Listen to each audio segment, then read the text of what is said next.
longgar. Jadi bukan new normal. Orang menganggap new normal apa? Bebas.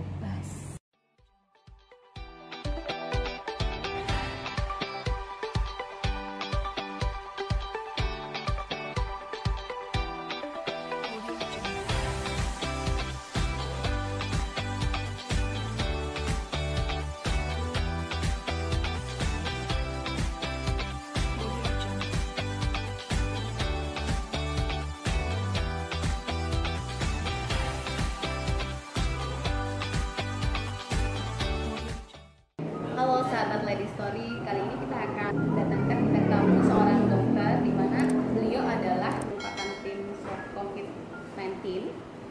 Beliau itu bisa melakukan swab dalam sehari antara 8 sampai 20 pasien, tergantung dari banyak atau tidaknya.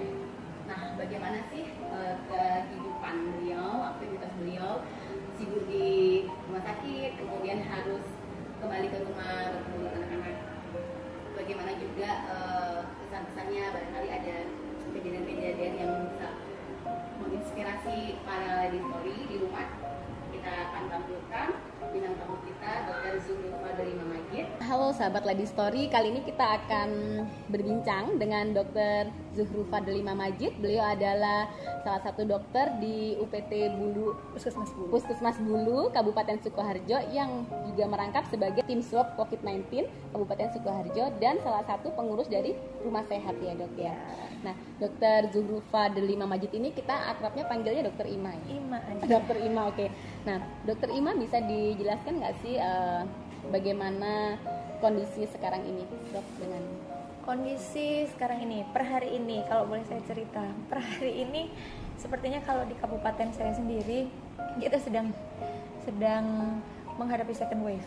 second wave ya? Ya. Ini bukannya first wave-nya tuh belum Belum selesai ya? Belum selesai. Apa sudah second wave nih dok? Kalau saya menganggap second wave, karena kemarin kita sempat cooling down, jadi sempat beberapa hari kalem, nggak ada penambahan kasus, banyak yang sembuh. Cuma entah kenapa seminggu terakhir ini ya naik lagi. Jadi begitu Lebaran, PSBB longgar, lockdownnya longgar. Jadi bukan new normal. Orang menganggap new normal apa? Bebas. Oh, ini sudah bebas ya sekarang? Menganggapnya. Jadi aduh. Tapi secara jumlah pasien nih dok ya, secara jumlah pasien itu yang tadi dokter bilang kan sempat mereda, kemudian sekarang sudah mulai naik lagi. Yes. Itu memang kalau menurut dokter triggernya pasca Lebaran ya? Triggernya ini pasca Lebaran. Jadi kalau dari data yang saya tahu, beberapa yang kasus terakhir tuh penularannya dalam tanda kutip impor. Jadi ya, jadi biasanya dari riwayat kontak dengan keluarganya atau siapa yang dari Jakarta, Surabaya atau dari luar Jawa. Biasanya kontak seperti itu, atau ada juga yang kita nggak tahu dia dapat dari siapa, itu masih ada sih, itu masih ada sampai sekarang. Tapi seperti ini sahabat Lady Story, untuk ketika dokter itu menemukan pasien positif ya dok ya, itu akan dilakukan tracing ya dok? Ya. Nah, bisa bayangkan nggak sih, jadi seorang dokter seperti detektif harus men-tracing pasien ini berhubungan dengan siapa saja, berada di mana, bagaimana tuh dok ceritanya? Kalau kita ngomongin tracing, jadi kita tim itu banyak. Jadi pada saat biasanya kita dihubungi dari dinas kesehatan nih, telepon, ya dok, ada pasien atas nama ini hasil confirm swab PCR positif. Ya, artinya biasanya tim yang di puskesmas tuh kita punya tim surveillance, dan tim surveillance juga nggak kerja sendiri, kita punya tim desa yang biasanya kalau di kami dihandle oleh bidan desa dan timnya.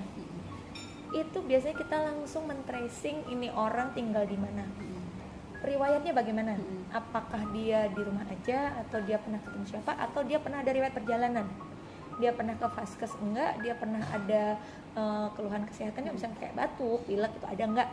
Nah, kalau itu sudah selesai nih, di pasiennya sendiri selesai, baru dia kontak eratnya sama siapa, yang serumah siapa, ada enggak, dia pernah jalan kemana aja, ke toko, pasar, ke tempat-tempat umum, di sana dia ketemu siapa aja, berapa lama, ngapain, itu kita harus benar-benar tracing.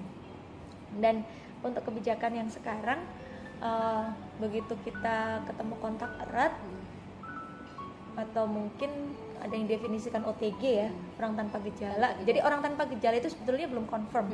Kita harus mengkonfirmasi itu dengan pemeriksaan swab PCR.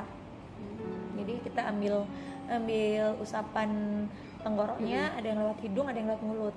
Nah, kalau kita sudah mengambil diagnosa, mengambil swab untuk diagnosa, biasanya hasil kalau dulu masih lama.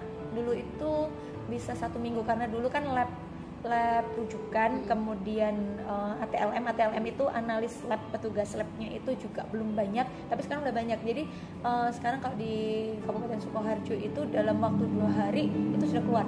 Iya, kadang kan pasiennya masuk ya dok, ya diterima di rumah sakit, belum keluar hasil swabnya udah meninggal duluan, kayak gitu. Kalau sekarang lebih cepat, lebih cepat. Dan kalaupun memang karena satu dan lain hal pasien meninggal duluan ya, karena kita nggak tahu umur ya, ternyata dia masuk dengan status PDP kemudian meninggal, dimakamkan.